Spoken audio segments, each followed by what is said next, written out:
Our Highline Voices, 106.5 KQWZ LPFM. Connecting Highline and our region. History, cultural heritage, art, performances, contemporary pop culture. We collect, preserve, and tell the stories of the Highline region and its people. We want to embrace our differences and similarities. We want to extend our mission outside the walls of the museum. Our Highline Voices, 106.5 KQWZ LPFM.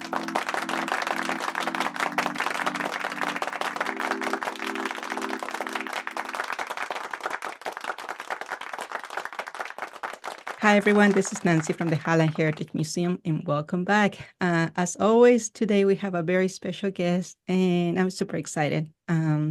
He is a very awesome person in many different ways, and just cannot wait for you to get a little glimpse of who he is as a person and then the values that he carries on. Once again, why are we doing this project is to make sure that we are being as inclusive as possible in many capacities.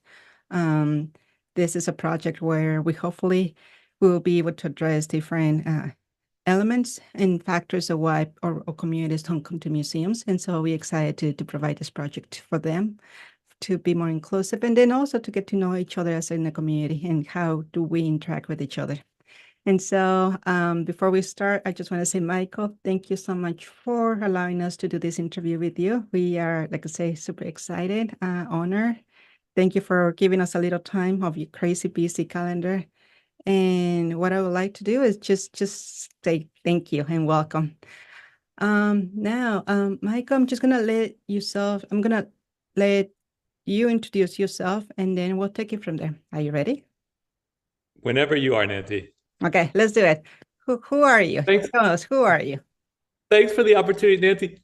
Just so all the listeners know, my name is Michael Greer. I'm the president and CEO at ArtsFund. And ArtsFund is an organization that has been in the Seattle and Greater Puget Sound community since 1969. And our mission is to support the arts through leadership, advocacy, and grant making in order to build a more healthy, equitable, and creative Washington. And we'll talk through, I think in the next 45 minutes, a little bit about what that leadership, advocacy, and grant making mean. But to give an example, we support or have supported thousands of, or well over 1,000 organizations across 38 out of 39 counties in the entire state of Washington. And, you know, we're just really committed to providing access to the arts for organizations that are using arts and culture to make their communities a better place. And, you know, one of those organizations that we have supported in the past is Highline Heritage Museum. And we really value the way that particularly smaller local museums and arts organizations are engaging with their communities in order to tell a story and in order to allow people to have their stories be told in a way that maybe has not always been present within those communities. Yeah, and I love that your organization had given us the opportunity to support us. But yeah, you're right. I mean, there's a lot of communities out there that are not being represented properly, and they've been able to represent it or support it. And so we really appreciate your support in many different ways. What is the fire, the passion behind the work that you do? I mean, what is the values of your organization, and why? You know, what is the point of all of it? And the reason why I asked that specific question is that through COVID, there was a lot of arts and culture are not a priority. You know, this is no housing, this is no food, this is no, social and human services. But my argument to that was that, yes, it's true, but there is something that, general well-being we need to cover, and that is connection, that's belonging, that is your roots, your history. There's something a lot even deeper and more important to me than food and housing, because it allows you to identify who are you, either individually or as a community. And when you lack in that, it's almost like being a ship in the middle of an ocean. You might have the ship and protective of the ocean, but where are you? I mean, just swimming around with no direction. And so for me, it's a huge priority. I'm going to throw the ball at you. So what are the reasons you are in this institution? What is the fire, and why you think it's important for us to have arts and culture in our communities. Well, Nancy, you made a great point about the need for arts and culture within a healthy community, right? Proper affordable housing, food security, health and safety, education, those are all incredibly important. And I think what we're trying to put into that mix is the idea that self-actualization, representation, artistic, freedom and the ability to see yourself in that community is equally as important. And, so many of our communities post-COVID, during COVID, were and continue to struggle with a lot of these issues, particularly around housing security, food insecurity. But I think what is missing a lot of times is the idea that in order to have a healthy community, you need to have all of these areas functioning properly. You can't just have one of these areas. It can't just be food security. It can't just be housing security. It can't just be education. A healthy community has all of these pieces that are accessible, available, and really providing for the members of that community. And arts and culture are part of that mix. Like you just said, I think it's very important for people to feel a sense of self within their community, and that's what arts and culture do. It allows people to see themselves in the areas that they're in. It allows them to self-actualize in a way that can honestly be very difficult in the world when you are facing a lot of day-to-day pressures. Sometimes it's very difficult to step out of that and to figure out, who am I and where am I in this place? And the arts allow you to do that. In addition, we've done a number of studies at ArtsFund, and you can go to artsfund.org to see some of those studies.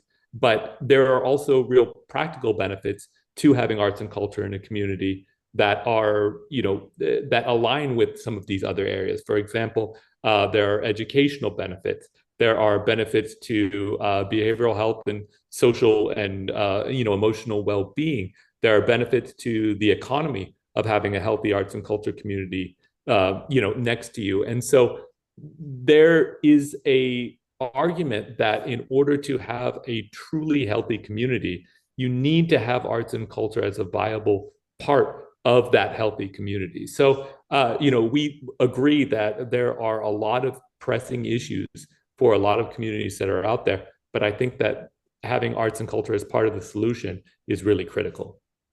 Yeah, there was I know I'm a little nerdy, so I apologize for that in advance. And so there is this experiment that took place, I think, in the 1960s, and where it's a baby monkey, and they was offered the two formats. One is a robot that provided the food needed to survive, and then the other one was a stuffed animal, was not providing any food. And so the monkey will choose the mom, representing the mom and a stuffed animal, even if it was no food provided. It was that need to feel love and supported and belonging. It was a lot stronger than even eating. And I think that the monkey at the end, I don't know if he survived or not, the experiment, but it was very telling how, when it comes to survival, what it was more important, covering the necessities versus a sense of belonging and love. And that's something that touches you as the human experience. And so to me, that's what arts and culture is about, is yes, we might not providing the mechanical component of things, what we are providing what fits the mind, the soul, the heart, and then what makes us as human beings continue to thrive and growth. So what's the fire? What's the passion behind it? What makes you be in the place that you're in? Well, Nancy, my story is it's not typical, but I think it is actually it's probably typical for a lot of people that are in the field. I grew up in St. Louis, Missouri, and didn't have a lot of arts in my life when I was young, and the family didn't really participate in a lot of arts. But I got into dance actually through recommendation of a doctor, because I was pigeon-toed. And long story short, I ended up being pretty good at it and spent the early part of my life as a professional ballet dancer. And so I was a working artist for a long time. And then, as many artists are faced with, I ended up in a situation where I couldn't really afford to continue that lifestyle. And so I exited and ended up doing, kind of working in the for-profit world for a long time, and then came back into arts and culture management much later in life. And so I think my personal passion for what we do is around making sure, A, that everybody has the opportunity to experience art how they see fit. You don't have to be a professional artist in order to be part of an arts and culture community or to have arts as part of your life. Whether it is, doodling on the bus on the way to work, or whether it's playing guitar at the end of the day, or listening to music, or going to see the ballet or the opera, or to a big museum. All of those are ways that individuals can interact with arts and culture, and providing that access to me personally is very important, because not everybody has access, or not everybody feels like they have access to these organizations or these institutions. And I challenge everyone to step out and try some different things and try different places. I think there's a misconception that large institutions are not for everybody, or that small institutions are only for specific demographics. And I think that's completely false. I think there's so much to be learned by going to see an opera or going to a small local neighborhood museum. And it doesn't matter who you are. I think there's something to be learned and something to be gained by both of those experiences.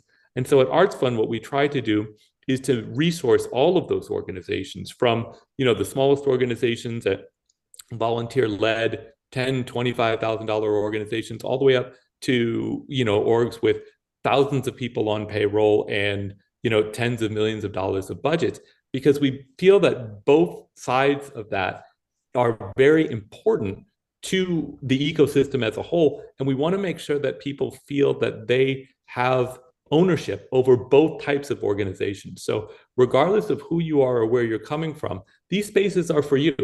And we want to make sure that we get that message out there, and that we're resourcing organizations in order to be accessible to everyone in their community and for those outside of their community.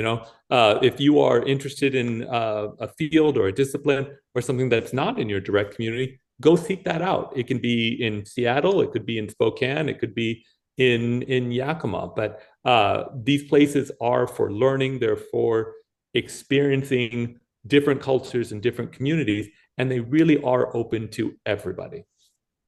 Yeah, one of the concerns that we've been addressing, or that we've been sharing, not addressing, not sharing, is that having these big demographics, for example, with the Latino community, 57 and the South End, and from the whole King County area, and being the number 2 on with the school districts.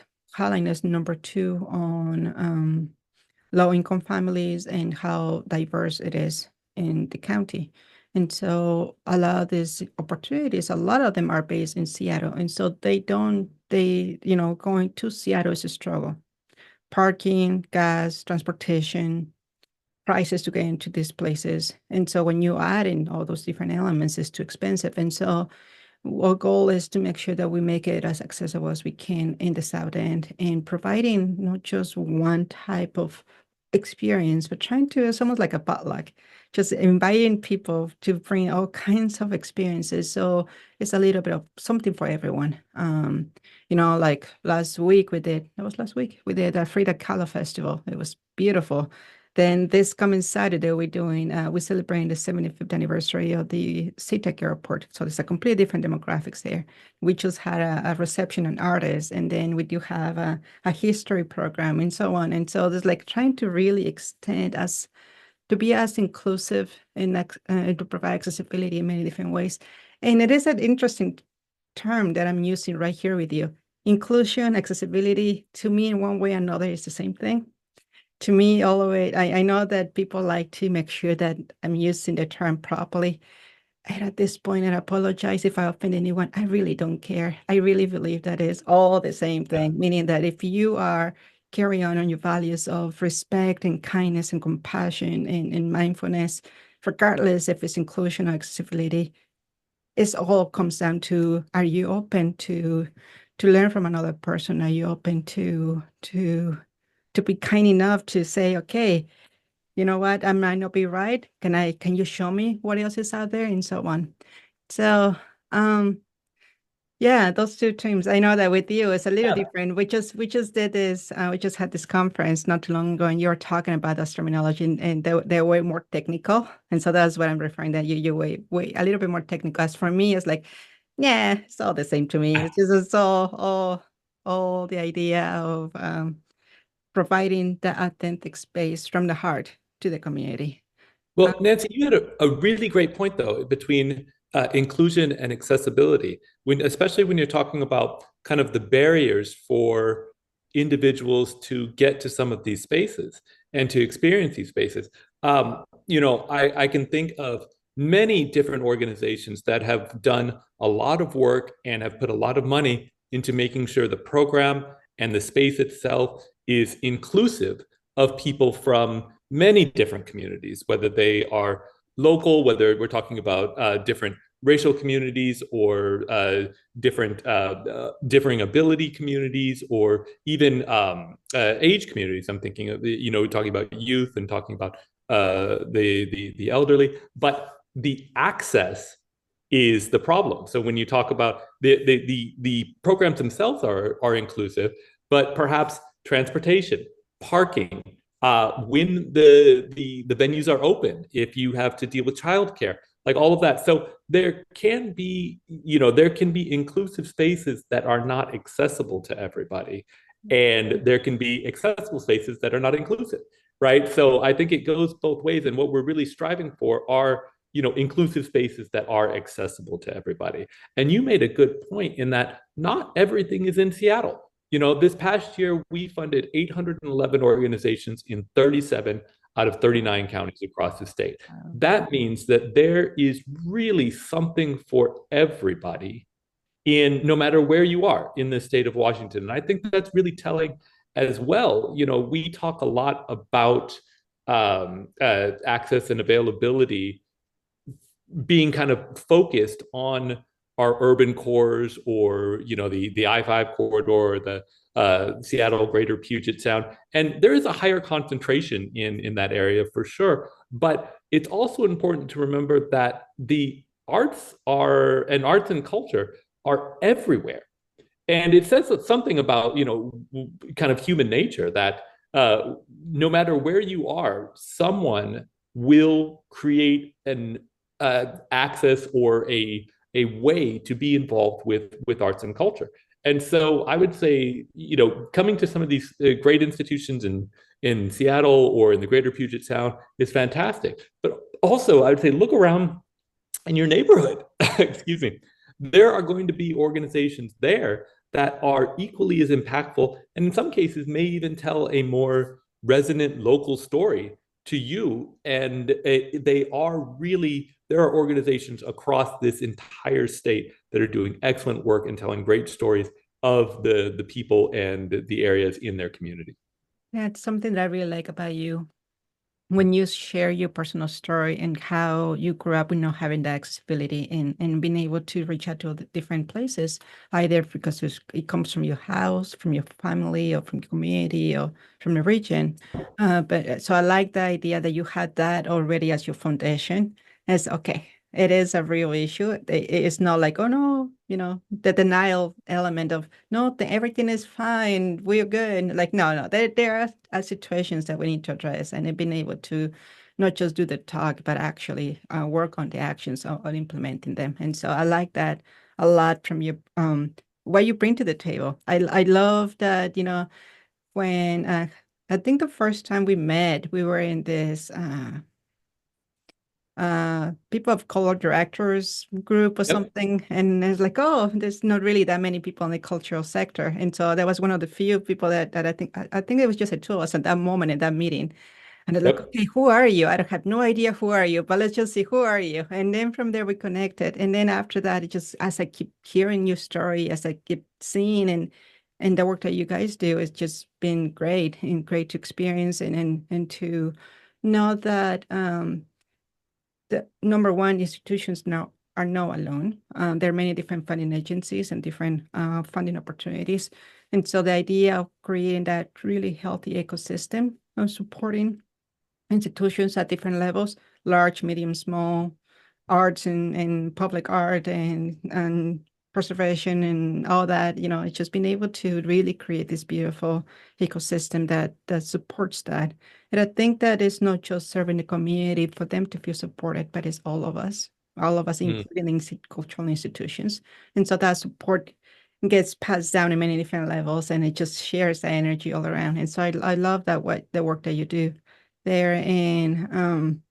And it's slowly, little by little, just having those transparent conversations as to what it is to be, to have accessibility, what does that mean, and inclusion. In the past, I've been in groups where, I'm the only person of color or my age or whatever. And it's just, yeah, starting those conversations and feel that tension by me saying, "Oh, inclusion," right away. There's like, you can feel the tension by using that inclusion. And so, come on, like my racial component is this small. I'm more than just that. I mean, all of us bringing our sexual orientation or age or gender or ideas, perspectives, or disabilities, religion, and so on. And so, racial, yes, is important, but it's a small little one. And when it comes to inclusion, it's being able to be mindful that not everyone comes from the same spot, and that we are a beautiful rainbow, all kinds of colors and all kinds of experiences.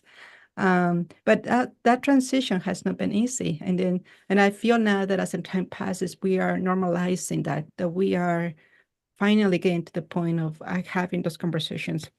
And that's what I'm just like stripping down, like, I don't care any longer. I'm just gonna just, like that was not this last summer, but the one before that, I was giving a talk with the Washington Historical Society on the WAMA conference on accessibility. What does that mean? And how Allison from the state, she was talking about the law, the implementations, like, okay, these are the laws of what you need to do on cultural institutions. And I was a bit shameless, I guess. Me saying, well, like, it's great that you have the laws and you follow them because you are concerned about, getting violations and all and so on. But at the end of the day, it's about you having integrity, having values, and say, hey, you know what, this is more about you being kind enough to realize that we all different people, and that it's not that you're not going to be doing it only because you check in the box or because the law makes you do it. If you want to do it because you are truly looking at what the community is about and representing that community.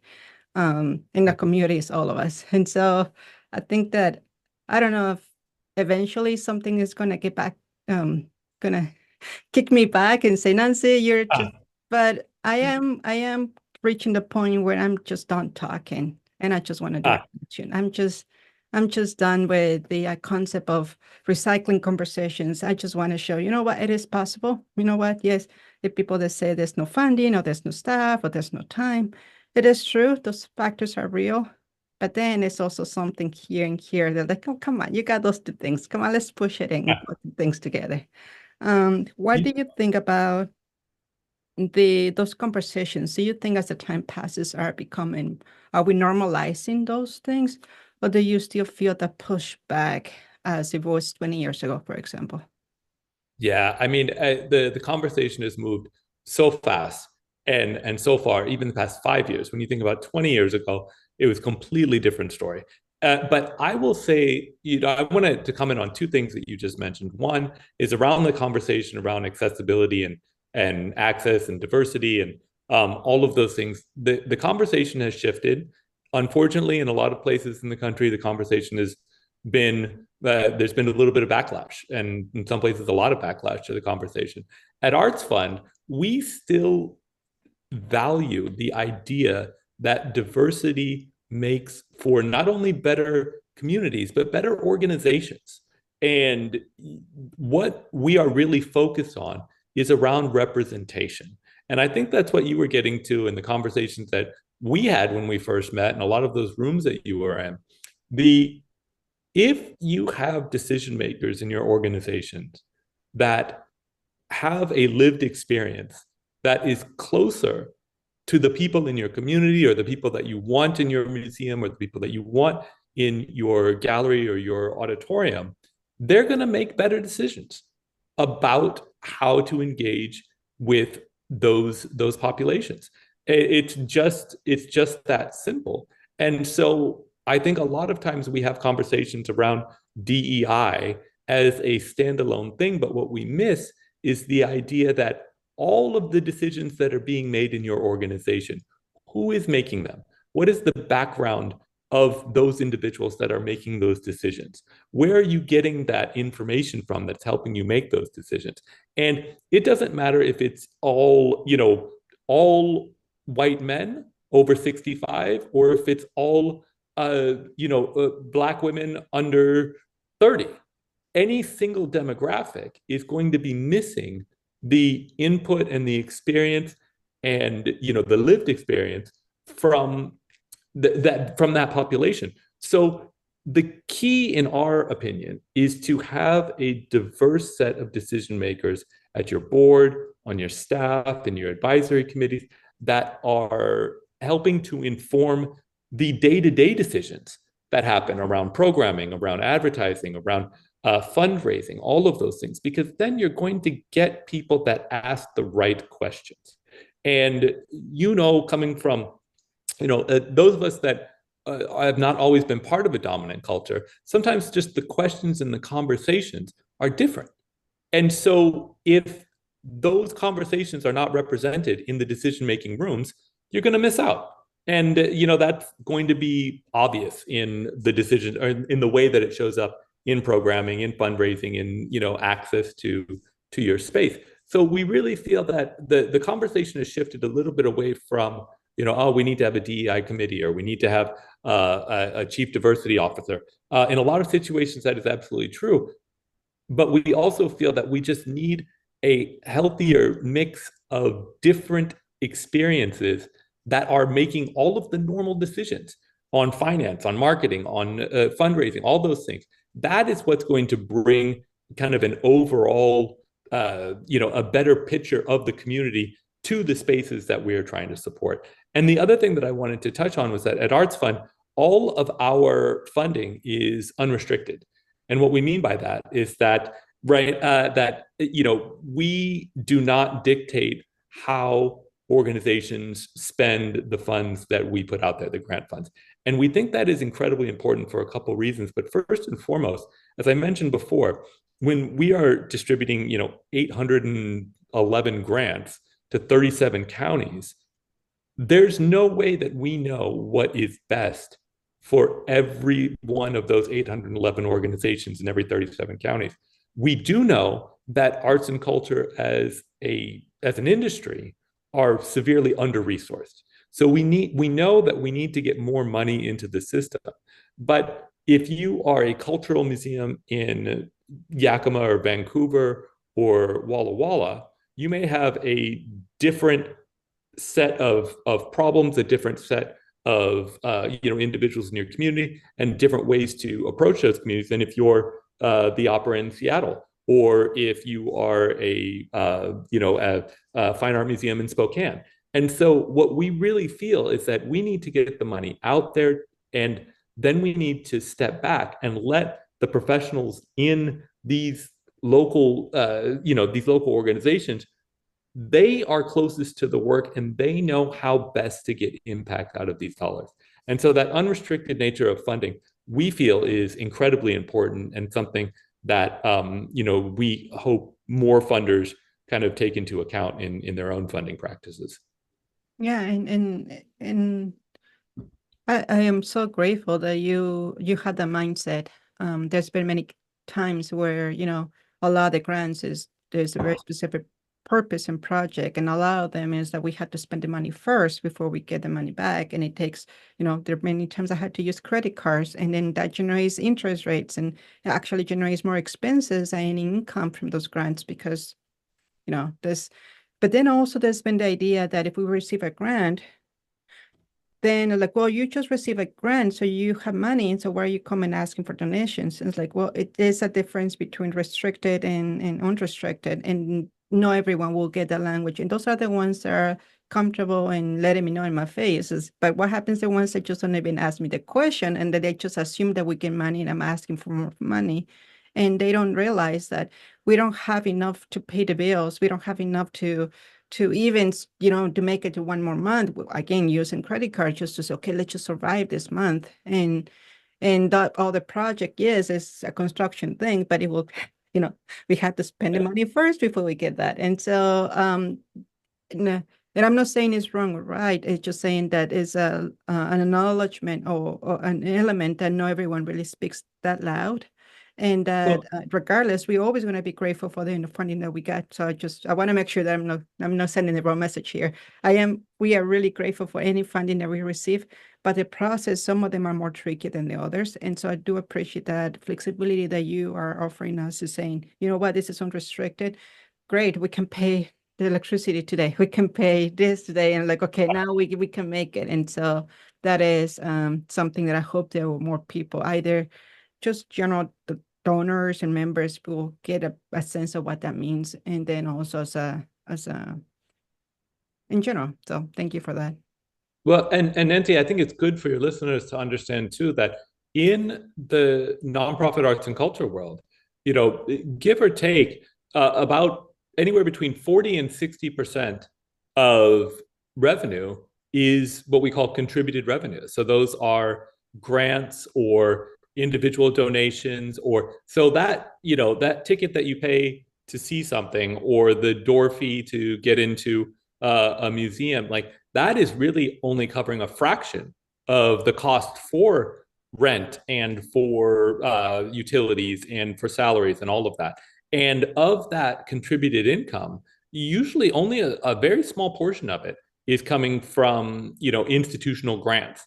The largest portion of, contributed income for nonprofits is most of the time, on average, coming from individual donations. So it takes everything. It takes those institutional grants. It takes those gifts from organizations like ArtsFund and for culture, the ArtsWA at the state level. But it also takes individuals really stepping up and being a part of that, that funding makeup for all organizations, small organizations and large organizations alike.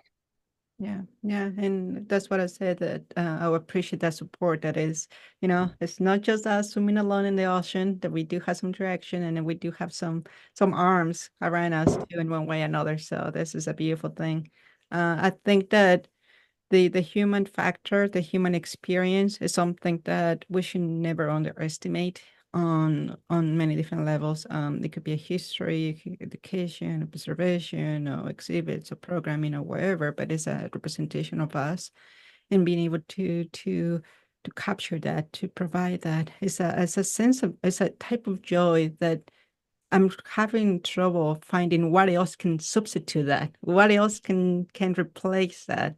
And I'm year after year, I will ask that question: what else can replace that arts and culture? And there's nothing else out there that can, everything is so, it has a purpose, and the purpose of what we're doing. And I think that question was more question during COVID. I think that was a wake up call for a lot of people, how important are community organizations or cultural institutions. And then some people question it. No, you're not as important. I'm sorry. I'm going to give more my donation to this instead of this for that reason. And so that since then I have this sense of, no, there's way more than that. There's way more than just, housing and food and education. There's a lot. Yes, those are important, and we're surviving, and we use it every single day. But there's this element, and I'm glad that we're in the field that we're in to harness that.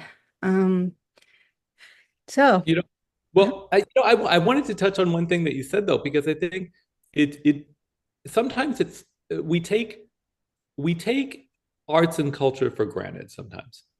And I think it is because it is so essential to us as human beings.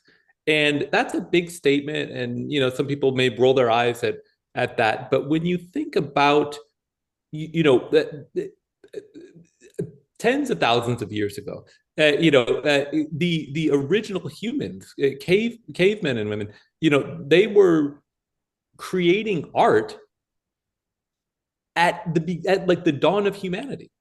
And so you have to ask yourself, what is it about artistic expression that is so ingrained into humanity that it was around before economics, it was around before housing and education, it was a bit, it's been a fundamental part of our humanity since we became human.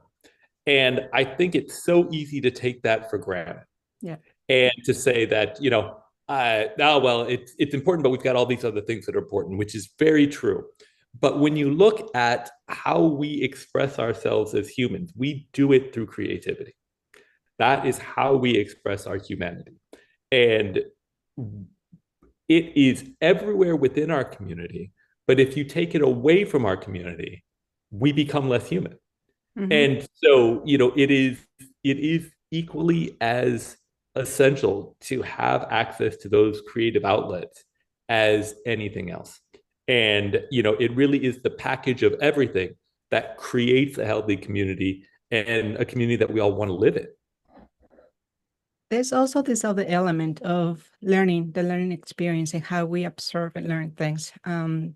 Many years ago, I used to teach, and I was teaching exhibit design at the UW, and one of the areas or items I introduced to my students was the concept that we do have a theory, 7 intelligence. We learn differently, and the academic perspective is just one, but some people do need art in order to actually comprehend what's around them. Some people need, music and movement and interactive elements and so on. And so, I mean, the human expression, in many ways, creativity and it really, to me, is one of the elements that feels our soul, and to make things more exciting, intriguing, interesting. It's all the way from graphic designs to waking up in the morning with music and makes you feel healed and better. I mean, it's proven that this music heals and it has a lot of healing properties and so on. And so I think that if we take arts outside of the cultural institutions and we see it and how we apply it every day, we'll be amazed by how much that impact is. And like the way we learn and the way we buy things and the way we engage with stuff and the way that we as human beings, we just need to explode and say, this is us. Granted, not everyone. I love to paint. I love to dance. And so I just explode like that. But there's also people that they don't relate to that as much. They're more logical and mathematical and more practical. But then that's when you kick in the sense of history and heritage, and that's when you get the sense of science and education, and so there's a little bit for everyone. I tend to talk a lot, and so I want to be mindful of that. We got 5 more minutes for you. So before we close this interview, I just want to make sure that you have expressed any general messages that you want to express before we end it. And I don't know. It's been a joy. It's been a joy to chat with you a little bit more. But yeah, you got 5 minutes. Anything else that you think you would like to share? Well, Nancy, first, it's always great to chat with you. And I love when we plan to chat together, and I love when we just run into each other at places and get to catch up. I will say 2 things to close. One, I wanted to just briefly touch on what you said. There's so much scientific research that is going on right now about the chemical changes that happen in your brain and in your body when you engage with art. And I'm not an expert, I am not a physician, but there are a lot of articles and there's a lot of research going on right now that show things like social prescribing for arts and culture, and saying part of a therapy program for someone can be to go experience art at a museum or at a concert or something like that, because we're finding out more and more the physiological ways that engaging with art calms you, focuses you, makes you able to process information both now and in the future in better ways, in more healthy ways. And so, there's that component to engaging with art as well. And, and we're learning more and more about that every day. How, having access to that physically makes you a healthier human being, and not having access to it can create negative, health outcomes. So again, making sure that it is equitable and accessible to everyone can have real, physical effects on entire communities. And the last thing I will close with is a shameless plug for an event that we are having on September 24th, because it is my favorite event of the year, but we call it our Celebration of the Arts. This year, it's going to be on September 24th at McCaw Hall. And it is really just an opportunity for ArtsFund to bring arts and culture stakeholders together in a way that we can just celebrate how wonderful it is to have arts and culture in our community. There'll be performances, there'll be speakers. Our keynote speaker this year is an incredible person by the name of Jim Lebrecht. He was a co-producer and co-director of Crip Camp, which is a wonderful Oscar-nominated documentary. It received Sundance Film Festival Audience Awards. It is, it's a wonderful film. I highly recommend everyone check it out. But he's going to be our keynote speaker in conversation with myself. And if you go to artsfund.org, there's more information about that event on the 24th. But I highly recommend you go and check that out. And if you can make it, come by and be a part of that event. And really, the thing that I love the most about it is that you're sitting with 1,000+ individuals that all feel the same way about the power of arts and culture in a community. And that's really powerful. I mean, I understand we live in a different world today where, whether it's Zoom or, asynchronous interactions are convenient, and they bring a lot of equity to a lot of people that can't always be in person in every event. And I think that's important, right? That we keep that. But I also think it's important to carve out time to sit shoulder to shoulder with someone that shares or doesn't share same values with you and experience something together. And that's what we're trying to do with the celebration of the arts. So check that out. And I hope that you will be there with a team from Highline Heritage Museum as well. I would love that. I would love to. There's a power in numbers. When you said, 1,000 people in one place, and all of them, and all of us sharing the same values and same direction, is a power to that, and it's something that fits you and stimulates you and inspires you. And so, no, I'm gonna look into it, and we can. Hopefully we can join you on this event. And no, I wish that we can talk a little bit more about what you're just talking about, the research. Like I said, I'm a little nerdy, and so I've been spending a long time talking about all the production of hormones and the type of things that we do every day that actually hurt us or makes us be better. And so arts is, like you said, one of them that really has the power to heal many different areas in our everyday life. But I love how you're closing up, and I want to be mindful of that. And just thank you. Once again, it was a joy to be with you, and I'm excited for people to know a little bit more about your organization, that you are not scary, that you are not mean, that you are not, that you are a human being that can talk and chat and then being able to ask questions. And so once again, thank you for this opportunity, and thank you, everyone. Sounds good. Thank you, Nancy. I really appreciate the time. And the last thing I'll leave for all your listeners is go see some art. That's a great place to start. No matter where it is, no matter how you can do it, go out and see something. Talk, as you mentioned, we're not scary. If the organizations are not scary, go talk to a curator, go talk to whoever it is, the executive director, talk to the people in the spaces, because they would love to tell you more about what they're doing. So thank you very much, Nancy. Always a pleasure. And I'm sure we'll see each other again really soon. Yes. Well, thank you, everyone. Until next time. Bye. Our Highline Voices, 106.5 KQWZ LP FM. We envision ourselves sitting at a round table where no one is the leader and stories are heard respectfully, regardless of gender, age, sexual orientation, disabilities, or ethnicity. Our mission is We collect, preserve, and tell the stories of the Highline region and its people. We want to extend our mission outside the walls of the museum. Our Highline Voices represents us all, honoring our past, celebrating our present, and uniting to cultivate our future. This project allows us to reach out to demographics who might be unable to visit the museum. People with disabilities, low-income families, people who don't trust museums, and more. In partnership, we are launching a locally programmed new radio station at the museum, featuring recorded and live Highline's heritage, history, culture, arts, and more. Are you interested in sharing your story? Email director@highlinemuseum.org.